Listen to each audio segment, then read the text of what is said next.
Alright guys, today we're having a look at the Star Wars Micro Galaxy Squadron Boba Fett's Starship. This is one of the more attractive options for this new Wave 1. I've been pretty excited to get my hands on this one. This is one of the last I've actually been able to obtain myself because the Walmarts near me are super bad about putting out the stock that they get. But there's one down the road that does a really good job. And I went to that one, I got an in-stock notification, went there the day of, and they were all put out, so I picked one up for myself. Let's go ahead and have a general look over at the whole thing. I'll see if I can get it into frame for you guys. Just give you a general look around. Mine isn't too heavy on the wash, but I've seen there's this weird like gray wash that I've seen on a lot of them. Mine isn't too heavy. I got pretty lucky, so it's not egregious, but it could still use a bit of cleaning up. There's your look around. There's your look at the back. It's a little difficult. It's too tall to get into the whole frame. I picked there we go. That should help out a little bit. Well, first of all, let's have a look at the main draw. Obviously, you can see as I turn this thing around, the main feature is the gyroscope. Well, is it gyroscopic? I don't know what you call it. It's just a through rod that links these all together, and they all move. The wings and the cockpit move when you orient the Slave 1 in different ways. Now, I have a couple problems with that. First of all is if you're swooshing it around, it likes to rattle and jiggle. And if you're holding it anywhere but perfectly level and sort of down, it'll, start moving. And that, that kind of annoys me. What I wish they had done with that is have some sort of locking switch, maybe side to side or up and down, where if it was in a certain orientation, you could flip it, and that would lock everything in place so that it wouldn't move while you were trying to, swoosh it around and play with it. Because as it stands, it's a little annoying to have it constantly moving like that. I've had this for a little while now, and it's definitely growing on me. I think I'd rather they have that little feature than not, because it, it's pretty cool. I can appreciate it. There's that, and then you got your two cannons right here. They're not linked like many other Slave 1 toys, so they move individually, so that means if you, knock one of the cannons, then it's just sort of out of place and you gotta fix it. I think I'd rather that it was like a rod that went through connecting them both so that you could, manipulate them simultaneously. But it's not the most egregious sin. There's a door on the side. You just kind of flip it up like that, and you get a look at the interior. Let me see if I can get a good angle here. There we go. You can see Boba Fett's EE3. There's an E11 down there as well. And that's a little clip for Boba Fett's jetpack that I will show you in just a sec once we're done with all this. There's a boarding ramp.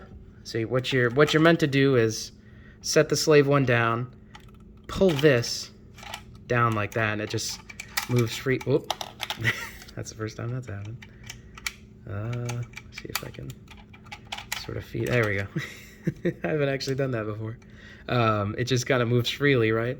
You pull it all the way down like that, and then you can use this little door they've given you to pop this little door open. You clip that in up there, and then now you have a little ramp, and you set the Slave 1 down, and you'd be able to have your guys, interact with that however you like. And then to close it, you just flick that down, shut it, and then shift that back up. There you go. It's like you never knew. And then we'll go ahead and shift around to the back here. See if I can get you a good look at all of it. It's pretty big. I like the size of this toy. It's not too big and it's not too small. I think it's perfect. The main, feature that you have on the back is that they advertise that it has the, the seismic charge, and it is cute, but it's just a little door, and you see a little molded seismic charge. As cool as that is, it may have been like a space-saving thing. Maybe they needed room for the mechanism, but I would have preferred that was like perhaps a separate piece, and maybe there was like a a feature or a button or something where you could press the button and the thing would come shooting out. Maybe that's too much to ask. I don't know. I'm glad they included it at all. But you just open up that little door there. And then onto the canopy. Give you a look at that. That's how it looks through.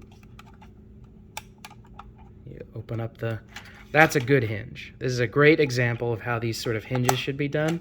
There's no gross, bulbous hinge right there that ruins the lines of it. You wouldn't even know this thing opened if it didn't have this little fingernail groove here, but you click that open and the hinge is all hidden away in there. That's an A+ hinge. And then you can see, give you a good view of the cockpit orientating itself. And then that's how it looks. Let me see if I can angle it. There we go. It's a little difficult to get it to stay because of that little mechanism. But there's your chairs, and you can see they actually have little hooks for the character's feet. So you can keep them in there. Or else they wouldn't have been able to do this little mechanism if they're flopping all over the compartment every time you move the Slave 1. I'll see if I can get them in there, but they're a little bit of a pain, so I may not be able to do it on the video. That is about it for features. I suppose I should show you the little gun holder compartment here does move, so you can swing the door around like that. I'm not sure why. I guess I'm glad it locks into place so it doesn't go wobbling around, but yeah, that little piece there does move. Just FYI. I'll leave that alone. Go ahead and set that down, have a look at figures. Start with the man himself. This is obviously his garb from the Book of Boba Fett. I'm not a huge fan of this costume. My Boba Fett specifically, the red, let me see if I can focus. The red on his visor is a little off.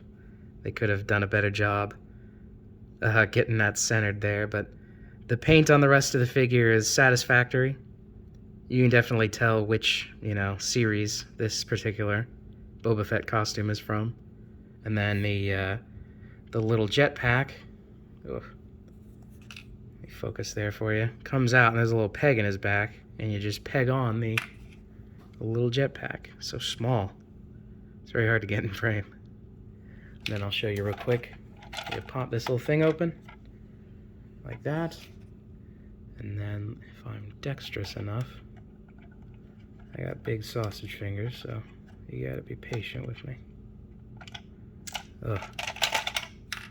I'm not gonna mess with it for right now, but trust me, it does peg in there so you don't lose it if you have trouble getting Boba in the seat. Look at Fennec Shand, who I forgot was a character until they brought her back for Mando Season 2. He's decided she's going to be a big part. I don't like her or dislike her. She's alright. She's a little boring. The paint job on this is, there's not much detail in her actual costume, but I feel like they could have done a few more colors than 2. But maybe that was to just make it easier on the production. But you can, I guess, tell that's Fennec Shand. Maybe a little skin-colored line for the little visor section would have helped. Just a little bit, give it some definition. Here's my struggle you get to witness. See if I can get these stupid figures into their seats. This will be the real highlight of the episode, I promise. Gotta lock it down that way and see if I can just... I found you can just kind of work them in sideways. There she goes. There's Fennec, and she's not going anywhere.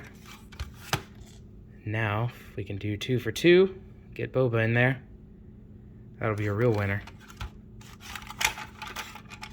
Because of this mechanism, it means it's very difficult to angle everything properly. I may not be able to get you the best view of what I'm doing here. I think I can just kind of wrench him in. You really need a quick hand for this. I don't have the hands of a surgeon. It's gonna need a while. I'm gonna need a little bit to get him in there. But he would sit in there. I had him in there before the video. I don't want to have to edit together multiple takes. let's go ahead and look at the insert right there. This is very similar to the one that came with the Razor Crest, I believe, except the Razor Crest one had the slave one, and this one has the Razor Crest. There's a look at those badass little X-Wings. It looks like they all have unique paint jobs, maybe. I don't know. There's your Star Destroyer, Razor Crest. And that's it for the insert. It's just a simple little cardboard thing. Helps you display your toys. Have a look at the box. Give you a little overview. Number 0021.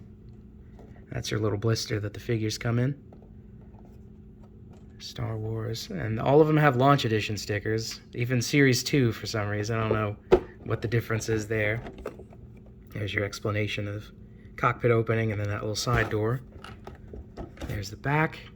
You get a look at the cannons moving. Boarding ramp. There's your little hologram. And the go buy this. Little advertisement at the bottom. That's it for the box. I'll give you a little size comparison with the Razor Crest that I've got here. That's them from the front. Overall, the Slave one is a bit bigger. Let's see if I can get them both in frame there. Feels more massive, the Slave one, mostly because of the giant back section that you got there. From the bottom, that's how they compare. If they're landed.